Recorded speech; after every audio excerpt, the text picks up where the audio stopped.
एक छोटे से कस्बे में 1000 साल पुरानी बुद्ध प्रतिमा मिली। ये तो खुशी की बात होनी चाहिए थी, लेकिन पास के मंदिर के भिक्षु डर गए, क्योंकि जिस दिन बुद्ध की प्रतिमा मिली उसी दिन मंदिर के भित्तिचित्र पर अजीब सा खून का दाग दिखा। भिक्षु चिंतित हो उठे और कहने लगे, इस प्राचीन बुद्ध को खोदना नहीं चाहिए, वरना बड़ी आग लग सकती है। लेकिन मेयर को भूत प्रेत की बातों पर विश्वास नहीं था। कस्बे में पर्यटन को बढ़ाने के लिए उसने न केवल बुद्ध का सिर खुदवाया, बल्कि उसे संग्रहालय में प्रदर्शनी के लिए भी भेज दिया। यहाँ तक कि बुद्ध की आंखों पर ढकी खून से सनी काली कपड़े की पट्टी बिखाट कर प्रदर्शनी का हिस्सा बना दी गई। लेकिन नतीजा जल्द ही सामने आ गया। कस्बे के ऊपर अचानक काले बादल छा गए, फिर एक भारी काला बादल नीचे उतरा। अजीब मौसम ने लोगों को भयभीत कर दिया। मीडिया ने रिपोर्ट की, तभी दो भिक्षुओं को समझ आया कि कुछ गड़बड़ है। उन्होंने प्राचीन ग्रंथों के बड़े हिस्से खोद निकाले। पता चला कि यह शायद एक भूत बुद्ध है और वह कटा हुआ रहस्यमयी कपड़ा किसी तरह की मुहर था। आने वाली आपदा को रोकने के लिए उन्हें उस कपड़े पर बने चिन्हों का अर्थ समझना था। इसलिए वे पहाड़ से नीचे उतरकर साहित्य विशेषज्ञ कियांग के पास पहुंचे। वे आशा करते थे कि कियांग उस पैटर्न को पढ़कर समझा सके, लेकिन उन्हें क्या पता था कि फेयू के नेतृत्व वाला पहला दल पहले ही म्यूटेशन रूपांतरण शुरू कर चुका था। एक युवक जिसने पूरे दिन काम किया था, शाम को सराय में बैठकर आराम से शराब पीना चाहता था, पर अचानक उसकी आंखों में तेज खुजली होने लगी। फिर उसे पास ही कोई अकेली भूत आत्मा दिखाई दी। वह युवक घबरा गया और अपना होश खो बैठा। वह पीने बैठ गया, लेकिन जब सबने उसे खींचा तो देखा कि सराय का मालिक जमीन पर गिरा पड़ा है। इसी बीच लड़की कुइहुआ को रिपोर्ट मिली। उस समय काला बादल और बड़ा होता जा रहा था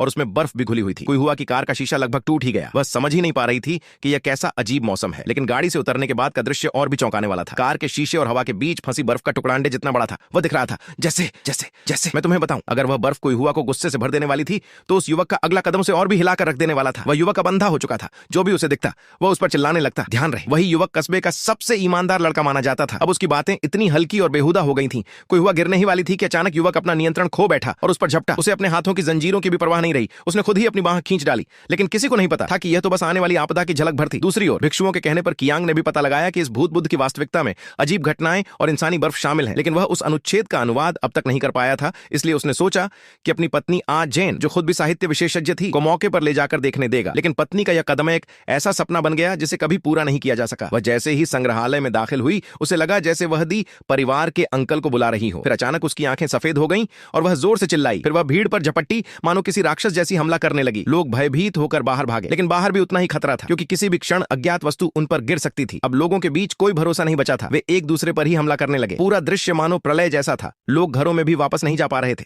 इस अफरा तफरी में दरवाजे पर एक म्यूटेटेड बच्चे ने रास्ता रोक लिया। तभी एक युवक सामने आया। पता नहीं वह किसका आदमी था, लेकिन बेहद साहसी निकला। उसने 3-5 वार में बच्चे को हरा दिया। सकी अद्वितीय लड़ाकू शक्ति देखकर लोगों ने कुछ राहत महसूस की, लेकिन उन्हें क्या पता था कि यही युवक उनका सबसे बड़ा दुःस्वप्न बनने वाला है। इस बीच कस्बे में हो रही अजीब घटनाएं हर ओर फैल गईं। विशेषज्ञों ने विश्लेषण किया कि यह हादसा शायद काली बारिश से जुड़ा हुआ है। संभावना जताई गई कि उसमें मौजूद अज्ञात वायरस लोगों को पागल कर रहा है। कियांग ने यह खबर सुनी और तुरंत घबरा गया कि कहीं उसकी पत्नी भी। वह जल्दी से कस्बे पहुंचा, लेकिन वहां पहुंचने पर देखा कि कस्बा पूरी तरह सील कर दिया गया था। वह अंदर नहीं जा सका। कारण था